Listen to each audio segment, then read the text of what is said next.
Shalom,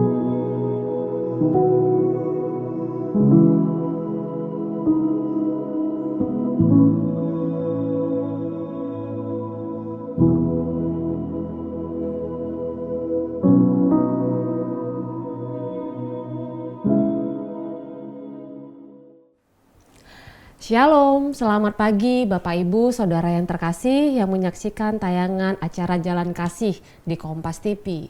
Selamat bertemu kembali bersama dengan saya, Evelina Sianturi.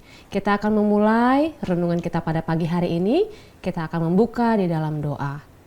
Kami bersyukur Tuhan buat pagi yang indah yang Tuhan berikan bagi kami, satu kesempatan yang baru, kami boleh menikmati segala kebaikan dan berkat-Mu dalam hidup kami.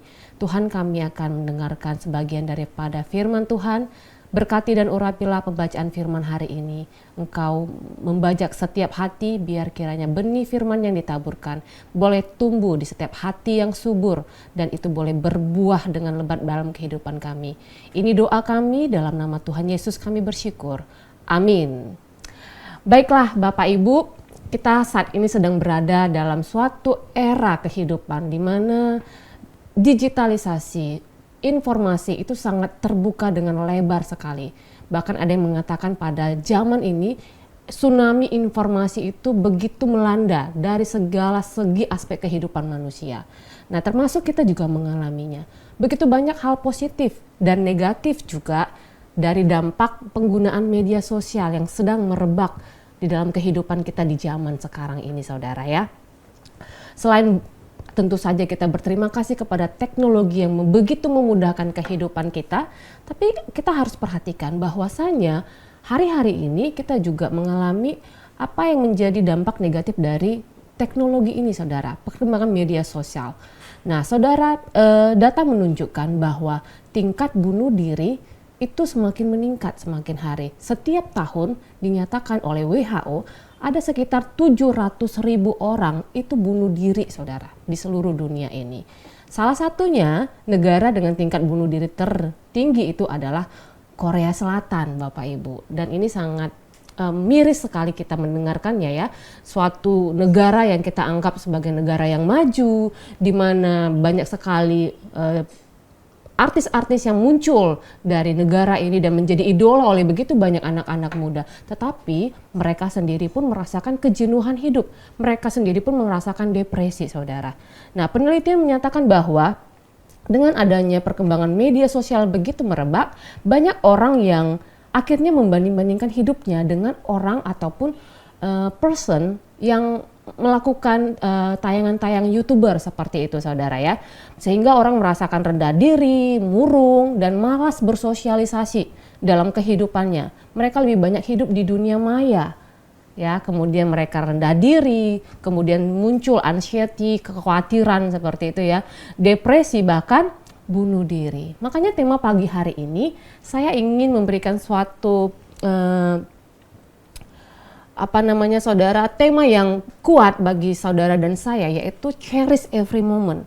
Mari kita menghargai setiap waktu, menghargai setiap momen kehidupan yang Tuhan percayakan dalam diri kita, termasuk siapa aja yang kita rayakan. Teman-teman kita, saudara kita, keluarga kita.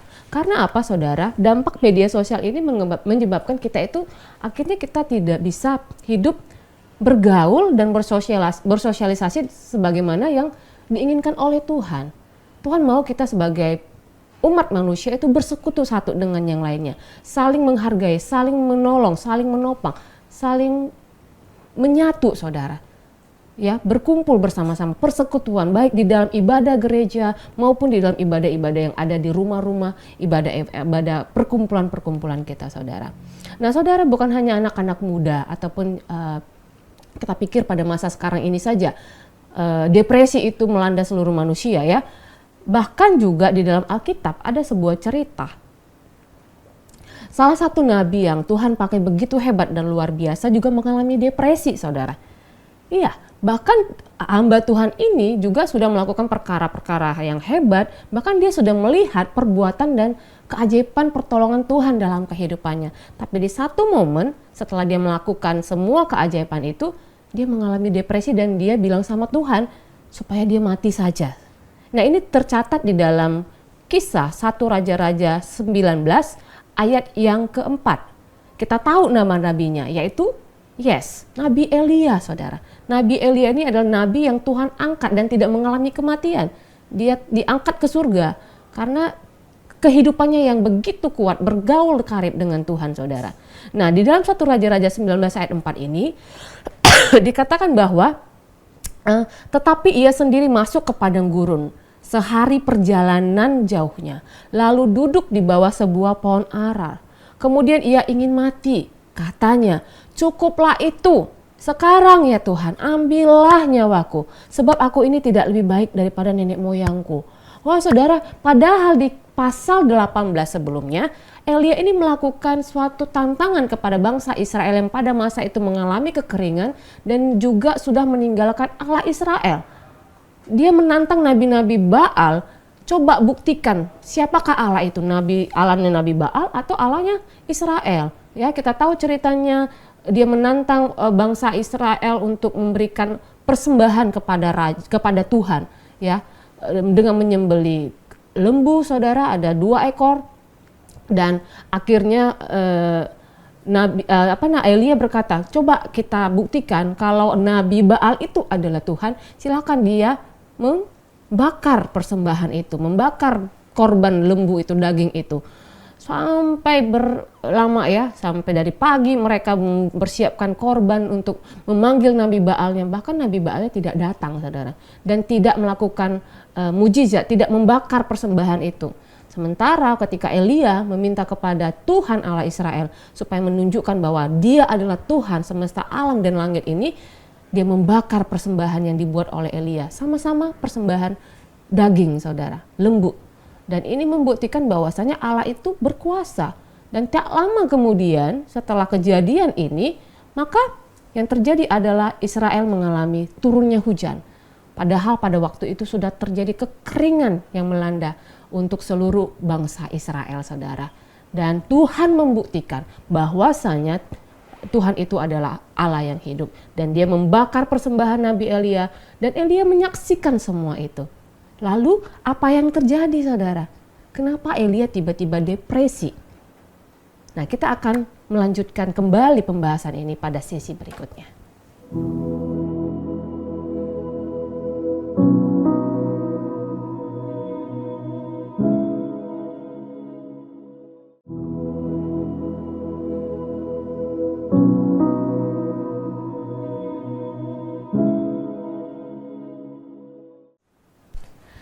Nah, saudara, kita sudah melihat bahwasanya roh ketakutan, roh depresi, roh kekhawatiran itu bisa melanda siapa saja.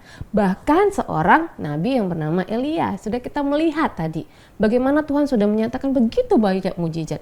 Tapi oleh karena suatu perkataan dari seorang yang bernama Isabel, yaitu istri dari Raja Ahab yang berkuasa, dia marah ketika Nabi Baal dibunuh oleh Nabi Elia, dan dia berkata, besok hari ini yang akan terjadi kepada Nabi Elia. Bagaimana dia membunuh Nabi Baal, dia pun akan mati, saudara. Dan perasaan ketakutan ini menutupin seluruh isi hati dan kehidupan daripada Elia, dan dia depresi, saudara. Dia ingin mati. Nah, begitu juga dengan kehidupan kita. Kalau kita ditinggap oleh roh ketakutan, roh kekhawatiran, kita tidak bisa melihat begitu banyak pekerjaan ataupun hal-hal yang sudah Tuhan lakukan dalam hidup kita. Kita nggak bisa bersyukur karena kita fokus kepada apa yang belum dilakukan Tuhan. Ataupun roh ketakutan itu, kita mungkin bangun pagi, saudara, ada kayak seperti beban berat begitu ya. Beban berat yang menghimpit kita, malas bangun pagi, sepertinya kekhawatiran. Kemudian apalagi, saudara, masalah mungkin di pekerjaan, masalah di keluarga. Itu membuat kita akhirnya tidak bisa bersuka cita. Akhirnya kita tidak bisa mengucap syukur, saudara. Nah, hari ini kita akan dibebaskan dari semua roh-roh itu. Karena apa? Firman Tuhan mengatakan dalam 2 Timotius 1 ayat 7. Sebab Allah memberikan kepada kita bukan roh ketakutan, melainkan roh yang membangkitkan kekuatan, kasih, dan ketertiban. Jadi di dalam diri kita, Tuhan sudah memberikan Roh Kudus, saudara. Roh Kudus sebagai sahabat kita, sebagai penolong. Roh Kudus sebagai penghibur, sebagai penasehat yang ajaib. Masalahnya apakah kita bergaul karib dengan Tuhan di dalam persekutuan dengan Roh Kudus itu, saudara? Atau bangun pagi kita itu langsung merasa terbeban ya, sepertinya malas beranjak dari tempat tidur karena begitu banyaknya masalah yang sedang kita hadapi, saudara. Dan kita harus mengetahui bahwa itu bukan berasal dari Allah. Yohanes 10 ayat 10 mengatakan apa, saudara? Pencuri datang hanya untuk mencuri dan membunuh dan membinasakan, yaitu iblis, saudara. Pencuri, dia datang untuk mencuri sukacita kita, dia datang untuk mencuri damai sejahtera kita, dia datang untuk mencuri kasih di dalam hidup kita. Tetapi Tuhan bilang apa? Aku datang, Tuhan datang supaya mereka mempunyai hidup dan mempunyainya dalam segala kelimpahan. Tuhan datang dalam kehidupan kita supaya Dia memberikan kita hidup, dan hidup kita itu berada dalam segala kelimpahan. Bukan berbicara tentang kelimpahan materi saja, saudara. Ya, kelimpahan dalam artian berkat, uang, kekayaan, bukan. Sukacita itu juga berkat. Damai sejahtera itu juga berkat. Kesehatan itu juga berkat dari Tuhan, saudara. Keluarga itu juga berkat dari Tuhan. Nah, Tuhan berjanji Tuhan akan memberikan itu dalam kehidupan kita, saudara. Mungkin kita harus menyadari ya, kita juga harus sadar bahwa kehidupan di dalam Tuhan itu tidak enak-enak saja. Semuanya tidak serba santai, tidak semua serba ada. Banyak sekali nabi-nabi, rasul-rasul dalam Alkitab itu mengalami begitu banyak kekurangan ya, kelaparan mungkin, bahkan mungkin tekanan, mungkin ketakutan juga, saudara, dari pihak luar. Paulus di dalam penjara, dia mengatakan di dalam Filipi 4 ayat 4 ya. Kita tahu Paulus adalah seorang yang tadinya menganiaya bangsa atau umat Tuhan, pilihan Tuhan. Akhirnya dia bertemu dengan Tuhan Yesus dan hidupnya diubahkan. Dari dalam penjara ya, dia berkata, Filipi 4 ayat 4, bersukacitalah senantiasa di dalam Tuhan.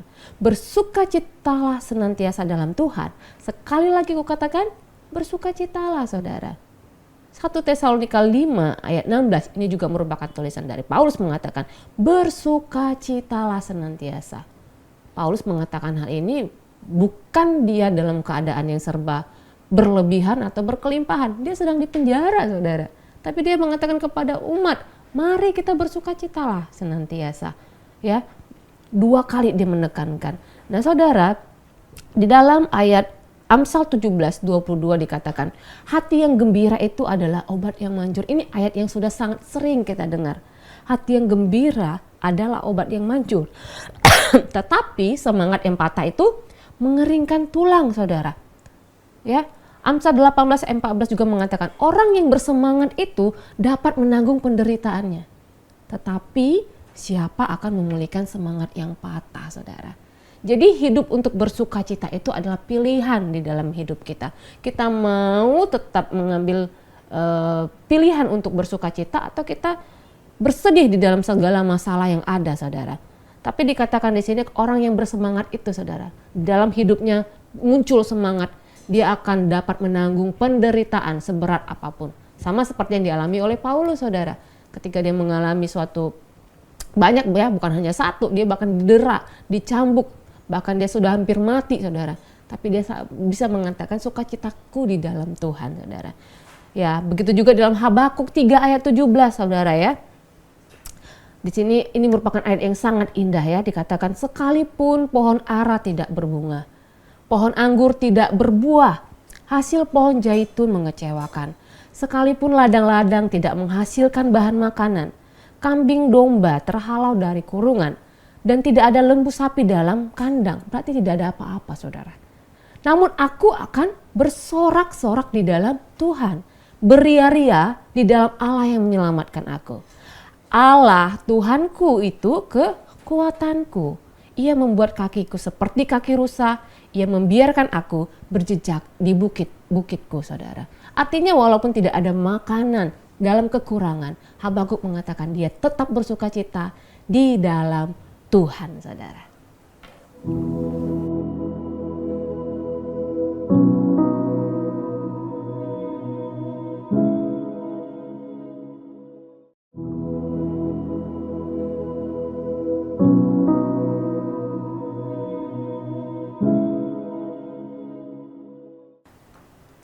Baiklah Bapak Ibu, sebagai pesan penutup dari segmen terakhir ini, saya ingin menekankan kembali kepada setiap kita Mari kita hargai setiap momen bersama dengan orang-orang yang kita kasihi. Cherish every moment, menghargai setiap waktu.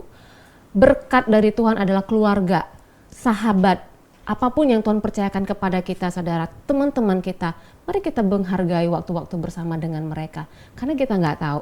Tuhan di dalam Alkitab mengatakan bahwasanya hidup manusia itu seperti uap yang sebentar saja ada dan besok sudah tidak ada lagi. Seperti rumput yang hari ini sangat mekar tapi besok sudah tidak ada lagi, saudara.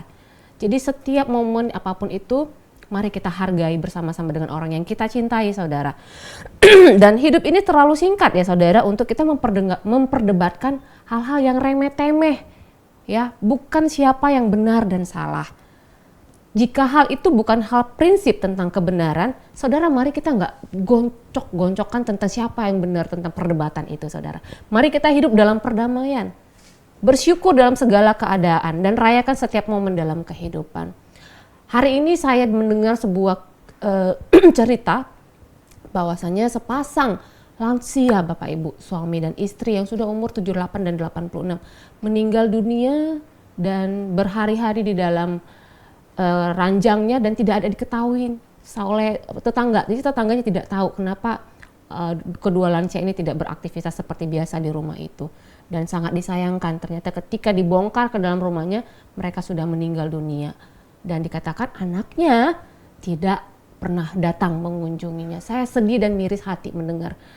Ya, betapa menyedihkannya di hari tua mereka berdua, suami istri ini, ibu dan bapak yang ada di Bogor ini, saudara, akhirnya meninggal dengan cara yang mengenaskan seperti itu. Mari, saudara, mumpung masih ada waktu untuk kita boleh menjadi berkat bagi keluarga kita, bagi teman kita, bagi sahabat kita. Mari kita hargai waktu itu. Mari kita nikmati, berikan yang terbaik, dan biarlah hidup kita ini senantiasa boleh menjadi kemuliaan bagi Tuhan. Sehingga orang lain melihat betapa hidup kita itu menjadi berkat dan mereka datang untuk mengenal siapa Allah kita. Mari kita berdoa, saudara. Tuhan, terima kasih untuk kebenaran firman-Mu. Kami mau komitmenkan hidup kami. Mulai hari ini, Tuhan, kami mau senantiasa bersuka cita senantiasa seperti apa yang Tuhan perintahkan bagi kami. Mampukan kami, Tuhan, dalam segala situasi. Bukan sekeliling kami yang membuat kami bersuka cita, tetapi Tuhan yang ada di dalam kami, itu yang mengeluarkan sukacita keluar, ya Tuhan, sehingga orang lain melihat kehidupan kami dan kami berbeda.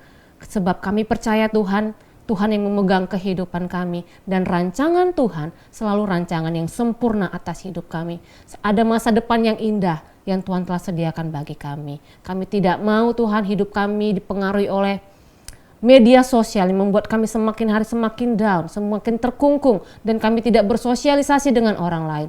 Tapi mulai hari ini, Tuhan, ajari kami untuk memperhatikan orang-orang yang Tuhan percayakan di sekeliling kami, keluarga kami, sahabat kami, orang-orang yang kami kasihi, teman-teman kami, Tuhan. Dan kami mau setiap kami, ketika kami sudah tidak ada di dunia ini lagi, Tuhan, orang-orang mengenal kami sebagai pribadi yang baik dan mereka bersyukur boleh mengenal kehidupan kami. Ini doa kami, Bapa, pakai kami menjadi berkat. Dalam nama Tuhan Yesus, kami berdoa dan bersyukur. Amin. Terima kasih Bapak Ibu, sampai bertemu kembali. Kiranya firman hari ini boleh menguatkan setiap kita dan setiap kita diubahkan. Shalom.